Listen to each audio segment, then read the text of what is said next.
Hello friends, dreams of കുവൈറ്റിലേക്ക് സ്വാഗതം.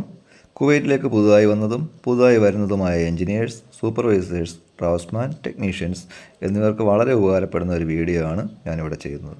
ദയവായി എല്ലാവരും എൻ്റെ ചാനൽ ലൈക്ക് ചെയ്യുക, ഷെയർ ചെയ്യുക, സബ്സ്ക്രൈബ് ചെയ്യുക. ആദ്യമായി ഈ വിഭാഗത്തിൽപ്പെടുന്ന ആളുകൾക്ക് ഏറ്റവും കൂടുതൽ അവസരങ്ങളുള്ളതും ഏറ്റവും കൂടുതൽ സാലറി ഉള്ളതുമായ മേഖലയാണ് ഞാൻ പരിചയപ്പെടുത്തുന്നത്. ഒന്നാമതായിട്ട് KOC, കുവൈറ്റ് ഓയിൽ കമ്പനി. രണ്ടാമതായിട്ട് KNPC, Kuwait National Petroleum Company. മൂന്നാമതായിട്ട് PIC, പെട്രോ കെമിക്കൽ കമ്പനീസ്. നാലാമതായിട്ട് ഇക്വേറ്റ്. ഈ കമ്പനികളുടെ കോൺട്രാക്റ്റുകളിലാണ് വേക്കൻസികൾ വരുന്നത്. ഇത് നാട്ടിൽ നിന്നും കുവൈറ്റിൽ നിന്നും അപേക്ഷിക്കാവുന്നതാണ്. കുവൈറ്റിലുള്ളവർക്ക് വളരെ ഈസിയായി ജോലി കിട്ടുന്നതാണ്.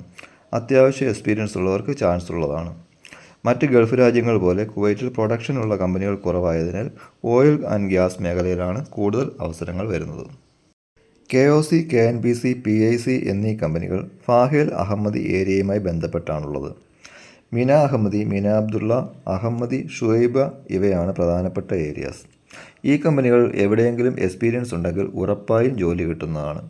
ഇതുപോലെയുള്ള ചില കമ്പനികളിൽ സെക്കൻഡ്മെൻറ്റ് കോൺട്രാക്റ്റുകളിൽ കിട്ടുകയാണെങ്കിൽ എഞ്ചിനീയേഴ്സിന് കൂടുതൽ സാലറി കിട്ടുന്നതാണ്. ഈ കമ്പനികളിൽ ജോലി നോക്കുന്നവർ ഫാഹേൽ ഏരിയയുമായി ബന്ധപ്പെട്ട സ്ഥലങ്ങളിൽ താമസിക്കുന്നതായിരിക്കും നല്ലത്. മംഗഫ്, അബു ഖലീഫ, മഹ്ബൂള ഒക്കെ താമസിക്കാൻ പറ്റിയ സ്ഥലങ്ങളാണ്. KOCയുടെ ഒരു ഏരിയ നോർത്ത് കുവൈറ്റിലാണുള്ളത്. അവിടെയും ധാരാളം വേക്കൻസികളുണ്ട്. അവിടെയുള്ളവർ അതിനോടടുത്ത സ്ഥലങ്ങളിൽ താമസിക്കുന്നതായിരിക്കും നല്ലത്. ഈ കമ്പനികളിൽ എഞ്ചിനീയേഴ്സിന് സാലറി 1200 ദിനാറിന് മുകളിൽ പ്രതീക്ഷിക്കാവുന്നതാണ്. മറ്റുള്ള ട്രേഡുകാർക്ക് 350, 400, 500, 600 ഈ രീതികളിലൊക്കെയാണ് സാലറി ഉള്ളത്. ഈ കമ്പനികളിൽ ജോലി ചെയ്താലുള്ള നേട്ടമെന്ന് പറയുന്നത് അതോ ഒരിടത്തൊരു ജോലി നഷ്ടപ്പെട്ടാൽ ഇതുമായി ബന്ധപ്പെട്ട ഓയിൽ കമ്പനിയുമായി ബന്ധപ്പെട്ട ഏതെങ്കിലും കമ്പനികളിൽ ജോലി ലഭിക്കാവുന്നതാണ്. ഈ വീഡിയോ നിങ്ങൾക്ക് ഒരുപാട് ഉപകാരപ്പെട്ടു എന്ന് ഞാൻ കരുതുന്നു. ദയവായി എൻ്റെ ചാനൽ ലൈക്ക് ചെയ്യുക, ഷെയർ ചെയ്യുക, സബ്സ്ക്രൈബ് ചെയ്യുക. ഞാൻ പുതിയൊരു വീഡിയോയുമായി നിങ്ങളുടെ മുന്നിൽ വരുന്നതാണ്. താങ്ക്